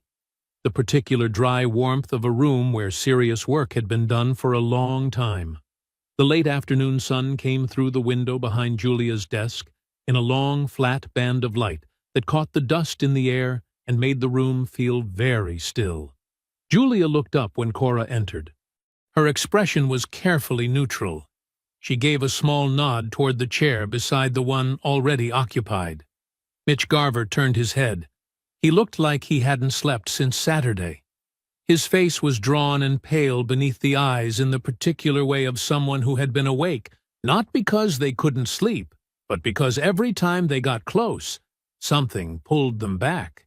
He was in civilian clothes, jeans, a plain gray shirt. He had come here as himself, not as an officer. He looked at her for a moment. Then he looked away. She sat down. The room held its silence. Nobody rushed it. Garver sat with his elbows on his knees and his hands loosely clasped in front of him, staring at a point on the floor between his feet. His jaw was tight. She could see the muscle working at the hinge of it. The small, involuntary movement of a man grinding something down that kept trying to surface. She did not ask him why he had come. She did not say anything at all. She had spent 20 years learning that silence, applied correctly, was more useful than any question. A full minute passed. Then another. Julia sat motionless behind her desk, with her hands folded on top of her legal pad, waiting with the practiced patience of someone who had sat across from hard conversations for 30 years and understood that some of them needed time to begin. Garver exhaled through his nose, long and slow. "I couldn't look at him," he said finally. His voice was low and roughened around the edges. "My son. I'd pick him up and he doesn't know anything, obviously. He's 3 months old. He's just looking at me." He stopped, pressed his mouth together briefly. "But I couldn't look at him." Nobody spoke. "I keep telling myself I didn't do anything." He turned his hands over, looked at them for a moment, then clasped them together again. "But that's not the same as doing something right. I'm starting to understand the difference between those two things more than I'd like to." He still wasn't looking at either of them.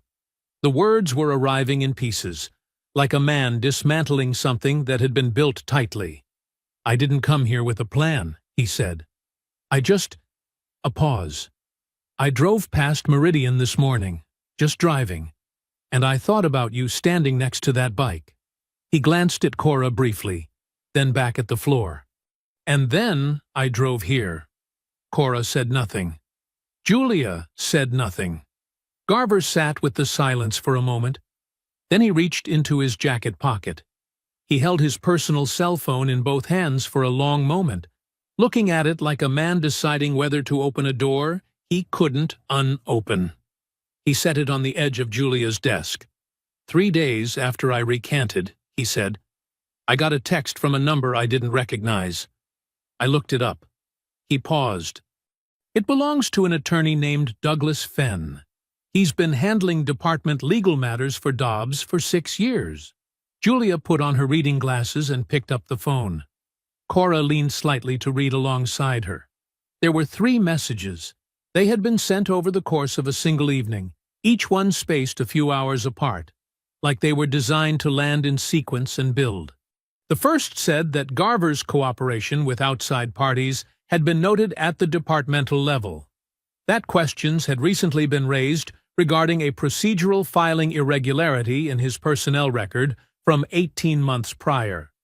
An irregularity that had previously been overlooked as a matter of professional courtesy, but that could be revisited should circumstances require.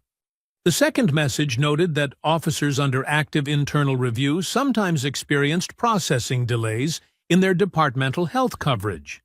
Given that Garver's son had a scheduled cardiology follow-up next month, the message named the appointment specifically, which meant someone had accessed his family's medical records or his insurance filings. Delays in coverage resolution could create complications. It expressed hope that such delays would prove unnecessary. The third message said, "The smart play is the quiet play, Mitch." Julia set the phone down on the desk very carefully. The office was completely silent. Cora looked at the phone, then at Garver. His hands were clasped tight between his knees. He was staring at the middle distance with the flat, used-up expression of a man who had read those messages 50 times in 4 days, and felt the weight of them differently each time.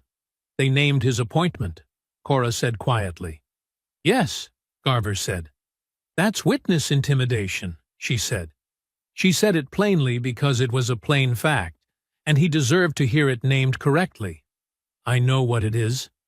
He looked at her then, directly, without looking away. "I know exactly what it is. And I know that coming here today means the irregularity in my file gets revisited, means my pension becomes a question instead of a certainty, means my family's insurance is going to be a fight for however long this takes." He paused. "I've been sitting with all of that for 4 days. I've thought it through completely. I'm not here because I stopped being scared." His jaw tightened.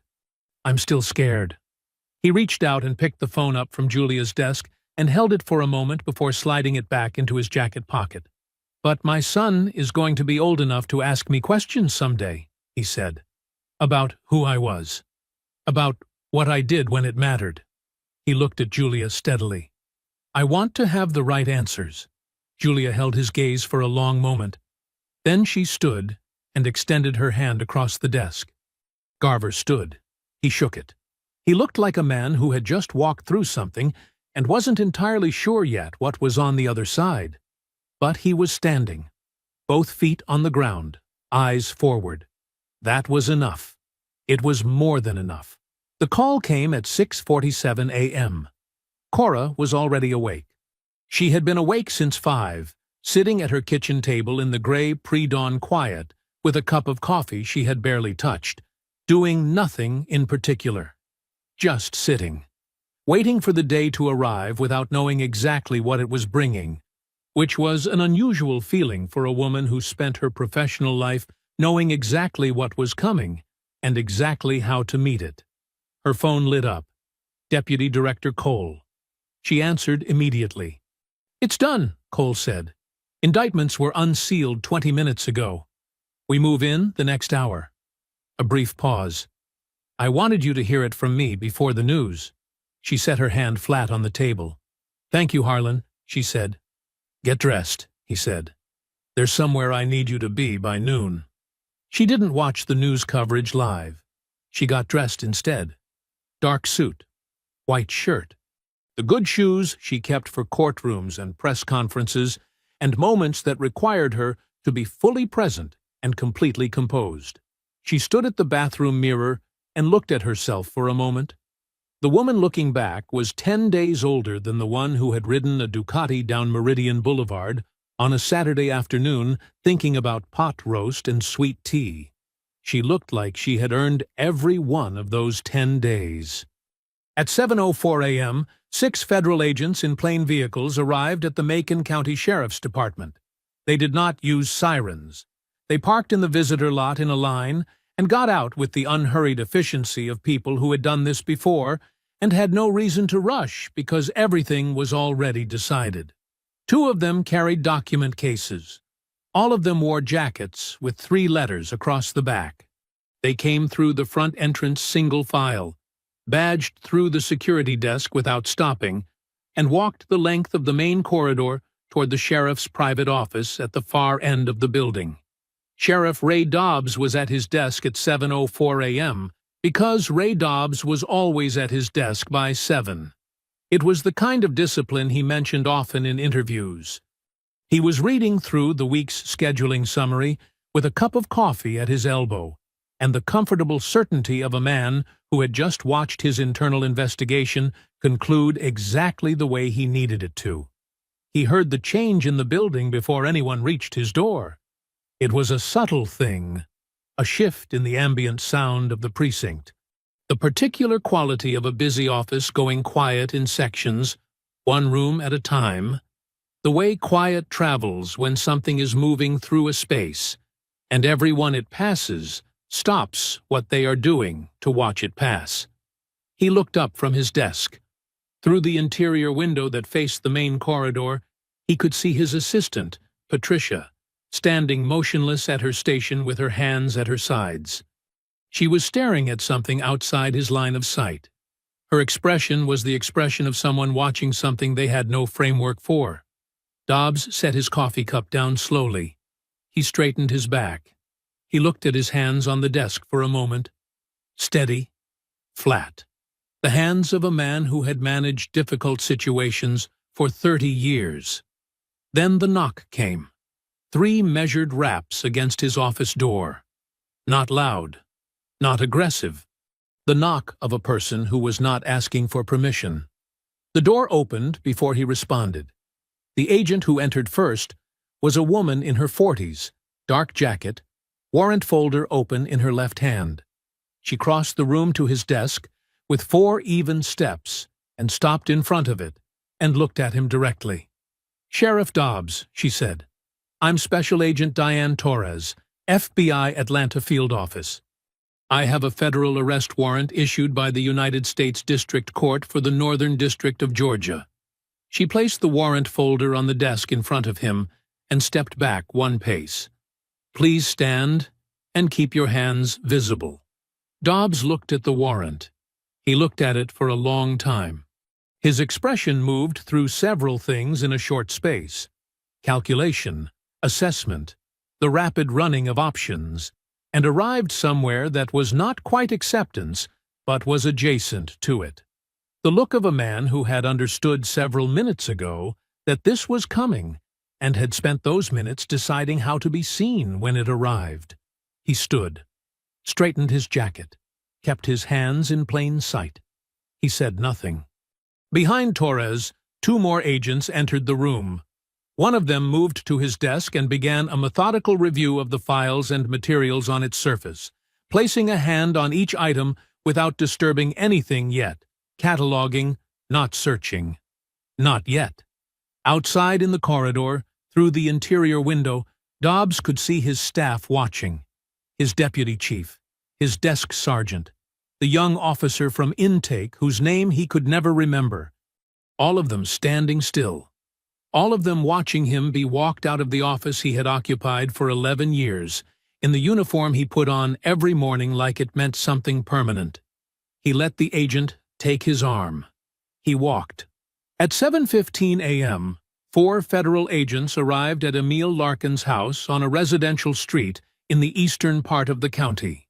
It was a modest 2-story house with a basketball hoop in the driveway and an American flag mounted beside the front door. A truck was parked in the driveway. The lights were on inside. The agents parked at the curb. 2 went to the front door. 2 positioned at the sides of the property, visible, hands at their sides. The agent at the front door knocked. 30 seconds passed. The door opened. Larkin answered in uniform pants and an undershirt, coffee mug in hand, hair damp. He had clearly been getting ready for a shift. He looked at the agents on his doorstep, and the mug stopped halfway to his mouth. "Emil Larkin?" the agent said. "Yeah." His voice was careful, recognizing something without naming it yet. I'm Special Agent Kevin Marsh, FBI. I have a federal arrest warrant for your detention on charges, including conspiracy to violate civil rights under color of law, civil asset forfeiture fraud, and obstruction of justice. He held the warrant out. I need you to step outside and keep your hands where I can see them. Larkin stared at the warrant. He didn't take it. Something moved across his face. Disbelief first, then a fast, hot anger that rose up and didn't find anywhere useful to go. This is... He stopped. Started again. You've got to be kidding me. His voice climbed. I followed procedure. Every single step. I followed procedure, and I am being stood on my own doorstep. Mr. Larkin. Marsh's voice didn't change volume or temperature. Step outside, please. I want my attorney. He was louder now. I want my attorney right now. This is retaliation. This is a politically motivated. You tell whoever sent you that this is not going to... Your attorney will be notified, Marsh said, with the patient steadiness of a man who had heard variations of this before and had decided years ago not to engage with any of them. Step outside, please. A woman appeared in the hallway behind Larkin. His wife. She had a dish towel in her hands, and she looked at the agents on the doorstep, and her face changed completely. Larkin turned, looked at her, then turned back. His mouth was tight. His chest was rising and falling quickly. He was still angry. The anger was still right there, right at the surface, the same anger that had been on that street on Meridian Boulevard, the same anger that had pressed a pair of cuffs onto a woman who had done nothing wrong. But there was nothing for it to push against right now, nothing to flex against. Just 4 federal agents standing in his driveway on a Wednesday morning with a warrant that had a judge's signature on it. He set the coffee mug down on the hallway table. He stepped outside. At 7:31 a.m., in the IT services office on the 3rd floor of the county administrative building, a sergeant named Brian Tolley was eating a breakfast sandwich at his desk when 2 agents walked through his door and presented a warrant charging him with obstruction of justice for ordering the destruction of evidence under federal investigation. Tolley didn't shout. He didn't argue. He put the sandwich down. He looked at the warrant. He looked at the agents. He looked back at the warrant. I was told to do it, he said quietly. You can say that to your attorney, the agent said. Tolley stood up slowly, like a man whose legs had aged 10 years in the previous 30 seconds, and put his hands out in front of him. Julia called from her car at 9:15 as Cora was driving to the courthouse, and Cora could hear the controlled electricity in her voice. The sound of a woman watching something she had helped build finally arrive at its full size. Craig Rivers was arrested at the tow yard 40 minutes ago, Julia said. 3 additional officers from the logbook were in custody by 8. 19 federal counts across all defendants. A pause. And Garver has a negotiated agreement. His attorney worked through the night. He kept his word. Yes, Cora said. He did. The federal courthouse on Forsyth Street was surrounded by news cameras by the time Cora arrived. She came in through a side entrance where Cole met her in the parking structure with the quiet, steady presence of a man who understood that some days were more important than others, and that this was one of them. He looked at her for a moment when she walked up. You look like yourself, he said. I am myself, she said. He almost smiled. Come on. The U.S. attorney, a sharp, precise woman named Helen Voss, held her press conference in the courthouse's main briefing room at noon. The room was full. Cameras, reporters, attorneys, community members who had lined the walls 3 deep. Cora stood in the 2nd row behind the podium with Cole on one side and Julia on the other. Councilwoman Brandt was in the front row. She was holding a folded piece of paper against her chest with both hands, a handwritten list of 23 names. The families. The people this had actually been about from the beginning. Voss spoke clearly and without performance. She described the enterprise as it actually was, a 4-year criminal conspiracy that had used the authority of law enforcement as a mechanism for financial predation against a specific community corridor. She named the defendants. She named the charges. She described the evidence, the logbook, the towing records, the coordination, the money. She said the words organized crime without hesitation. Then she said, "This investigation began because one woman refused to be erased." She stepped back from the podium and nodded once toward Cole. Cole leaned toward Cora. "That's you," he said quietly. She stepped forward.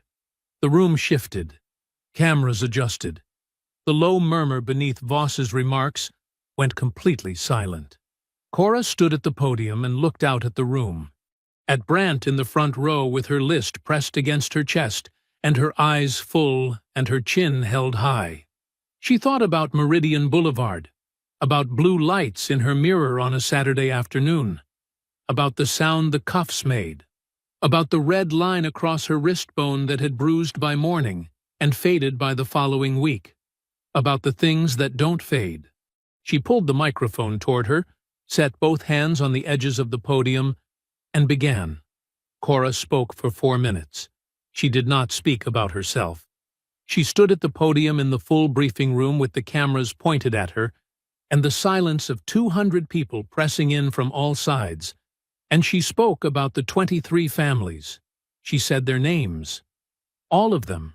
Bernie Merrick, Sylvia Crane, Deshaun Mobley. 20 more after that, each name read from the list. Councilwoman Brandt had pressed against her chest in the front row, and passed forward without being asked.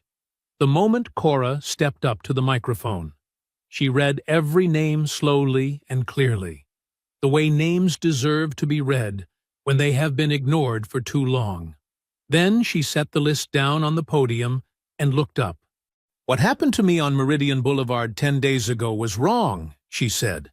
"But I want to be clear about something. What happened to me had a witness with a phone and a title and 20 years of federal credentials in a storage compartment.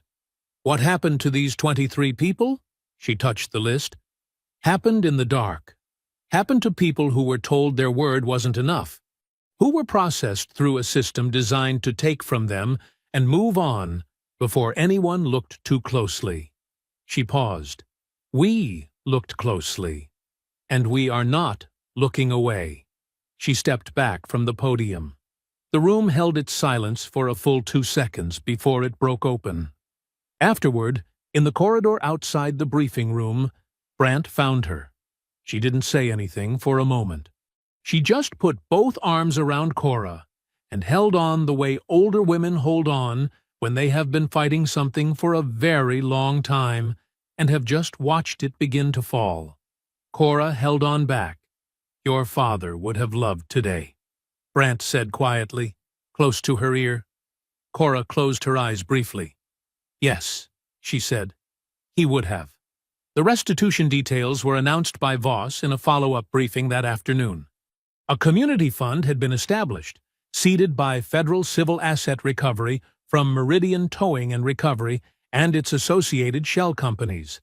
Every documented forfeiture from the 4-year operation would be contested.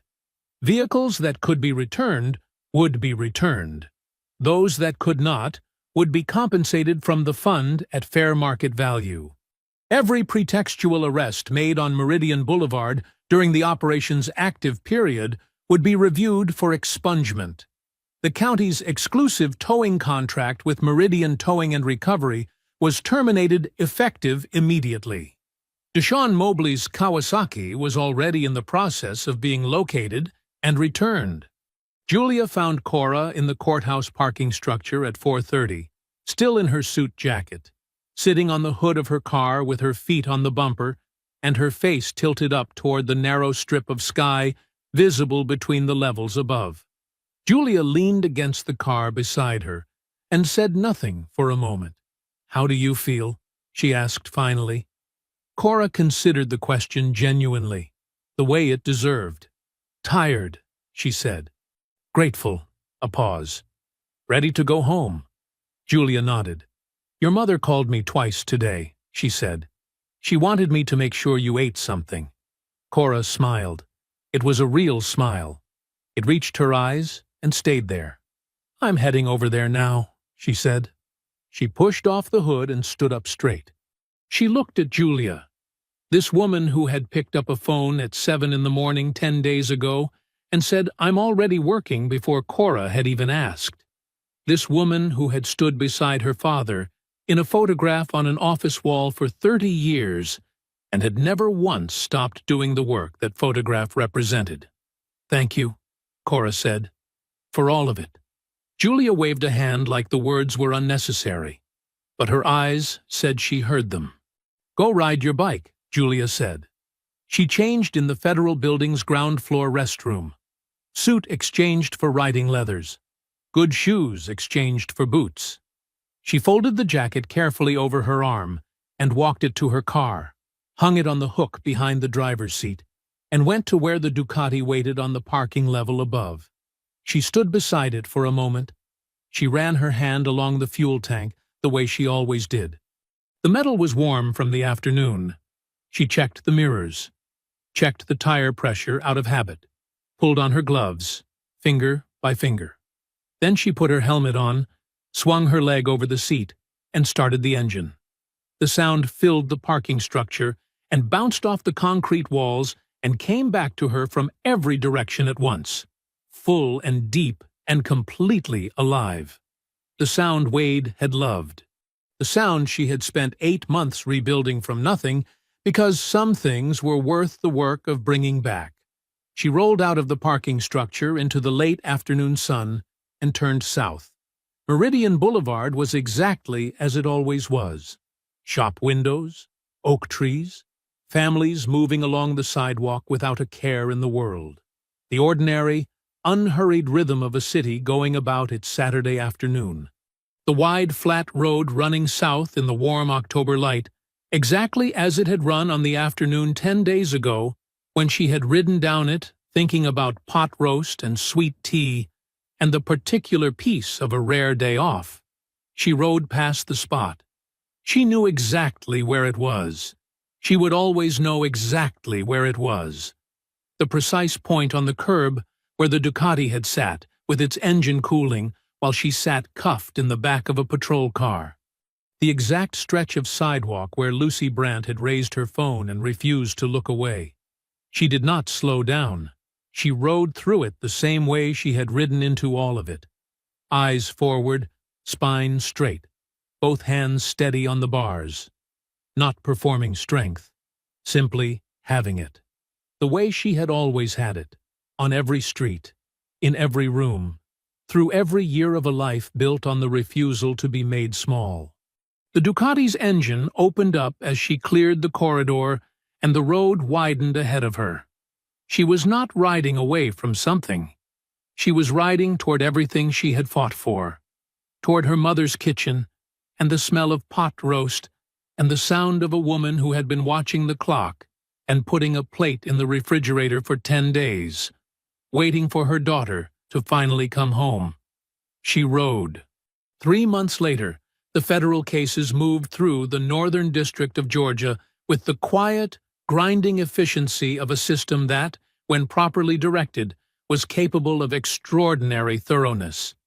Julia kept Cora informed.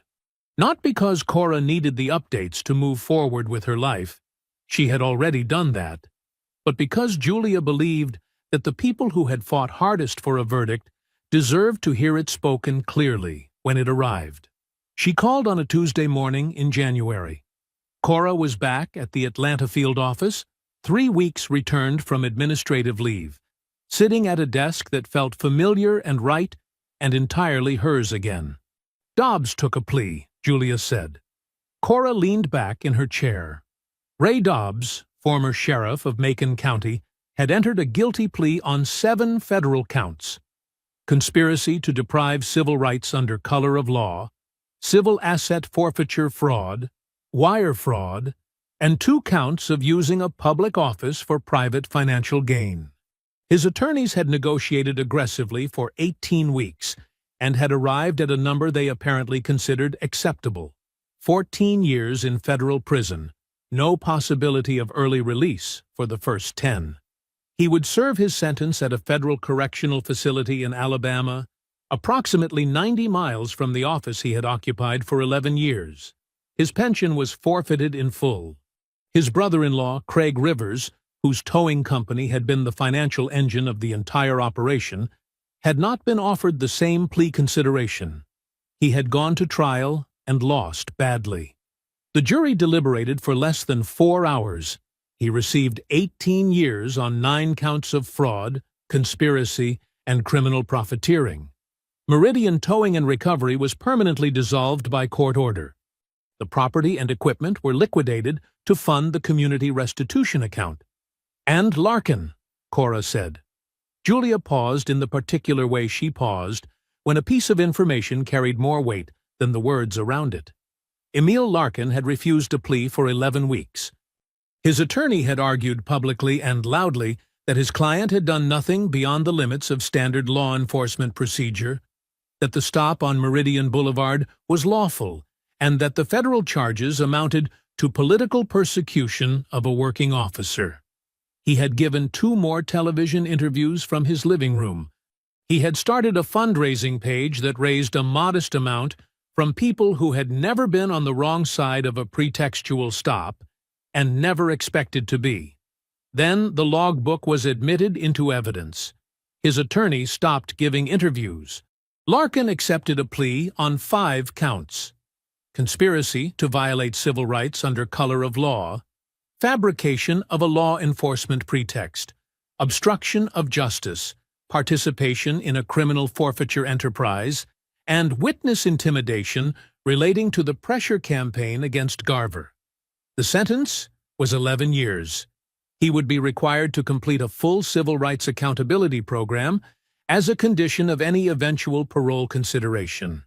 His law enforcement certification was permanently revoked in the state of Georgia, effective immediately. He would never wear a badge again. He was 44 years old. Brian Tolley, the IT sergeant who had ordered the drive wipe, had cooperated fully from the moment of his arrest and had provided detailed testimony about the chain of command behind the sanitization order. Who gave it, when, and in what precise words? His cooperation had been extensive enough that the federal prosecutor had recommended leniency. He received 3 years of supervised probation, a permanent bar from public sector employment, and 200 hours of community service. Of the 19 officers named in the logbook, 14 had entered plea agreements. 3 had gone to trial and lost. 2 were still pending as of January, their cases delayed by procedural filings their attorneys were using to run out the clock. They would not run it out far enough. Julia was certain of that, and Julia was not in the habit of being wrong. "What about the expungements?" Cora asked. 21 of the 23 cases have been formally expunged as of last week, Julia said. The remaining 2 are pending final court signatures. Should be done by the end of the month. A pause. Deshaun Mobley got his bike back in November. His mother called me to say thank you. She cried for about 5 minutes and then told me she had been praying for this since the day it was taken. Cora looked out the window of her office at the Atlanta skyline in the gray January morning. "Good," she said quietly. She meant it completely. "One more thing," Julia said. "The county commissioners voted last week to rename the stretch of Meridian Boulevard between 4th and 18th Street. A brief pause, the pause of someone saving the best detail for last. They're calling it the Beaumont Corridor." Cora was quiet for a long moment. "Tell them to call it something else," she said finally. "I already did," Julia said. "They declined." She asked about Garver last. She always saved him for last, the way you save the most complicated part of a thing for when you have enough quiet around you to think about it properly. "He resigned from the department in October," Julia said, 2 weeks after the indictments, before anyone could push him out. Cora had known that part. What she didn't know was what came after it. His negotiated agreement kept him out of prison, Julia continued. Which was the right outcome, given the totality of what he provided. His testimony was the spine of the conspiracy case against Dobbs. Without it, we had the logbook and the towing records, but we didn't have the human architecture. Who gave orders, who received them, who knew what and when. Garver filled every one of those gaps. His pension, Cora said. Partially preserved, Julia said. The department fought it, as expected. His attorney fought back harder. The final arrangement was a reduced pension, 60% of his earned benefit, beginning at 62. Not what he would have received had he completed his service cleanly, but enough. Enough to matter. The health insurance, the thing Fenn's threatening text had dangled over his newborn son like something casual and monstrous, had been secured through a separate provision in the negotiated agreement, guaranteed through a federal program for cooperating witnesses for a period of 3 years while Garver established new employment. He had found employment faster than anyone expected. A nonprofit legal aid organization in Atlanta that specialized in civil rights documentation and community advocacy had hired him in November as a field investigator. His job, specifically, was to document and report patterns of pretextual stops and unlawful civil forfeiture in Georgia counties. He had taken a significant pay cut. He had accepted it without negotiation. Julia had heard this from his attorney and had called Cora the same afternoon to tell her, because she understood without needing to discuss it, that Cora would want to know. Does he know he's essentially doing what we were doing? Cora had said that day in November. I think that's rather the point, Julia had replied. In January, a letter arrived at Cora's office at the Atlanta field office, hand-addressed. No return address on the envelope, but she recognized the handwriting from his signature on the statement he had given federal prosecutors in October. Careful, slightly cramped, the writing of a man who thought about what he put on paper. She opened it at her desk. It was 2 paragraphs. Short. The kind of letter written by someone who had spent a long time deciding whether to send it, and had finally decided that not sending it was the worst choice. The first paragraph said that he understood if she never thought of him as anything other than the man who cuffed her and stayed quiet, and then recanted under pressure, and that he wouldn't argue with that characterization because it was accurate. He did not ask for forgiveness. He was careful and specific about that.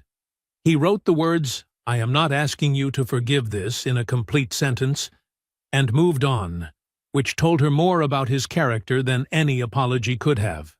The second paragraph said that his son's name was Wade, that they had named him before any of this happened, named him after his wife's grandfather, a man who had spent 40 years as a school principal in rural Georgia, and who his wife had described as the most quietly decent person she had ever known. He said he thought about that name a lot lately, about what it meant to try to grow into it, about the distance between the man he had been on that street in September and the man he was trying to become. He signed it with his first name only, Mitch. Cora read it twice. Then she folded it carefully along its original creases and put it in the inside pocket of her jacket, close. She sat at her desk for a moment in the January quiet of her office and thought about Wade Arden, who had found the logbook in a backup server nobody knew existed. About Wade Garver, 3 months old, looking up at his father with no knowledge of what his father had done or undone. About Wade Beaumont, her husband, whose bike she had rebuilt from nothing because some things are worth the work of bringing back. 3 men named Wade. All of them matter, in different ways, to the same story. She pulled the letter from her pocket, looked at it once more, and placed it carefully in her desk drawer. Then she looked out the window at the Atlanta skyline, at the city running its ordinary January morning in every direction as far as she could see, at the roads cutting through it, wide and long and open, running south toward Macon County, toward Meridian Boulevard, toward the stretch of road that would carry a new name on its signs by the end of the month, whether she liked it or not. She thought about riding down it. She probably would. On a Saturday afternoon, maybe. When the sun was warm and the road was clear, and she had somewhere good to be on the other side of it, she pulled the next file toward her, opened it, and got back to work. The work was always waiting. That was exactly how she preferred it. If you enjoyed the story, leave a like to support my channel, and subscribe so that you do not miss out on the next one. On the screen, I have picked 2 special stories just for you. Have a wonderful day.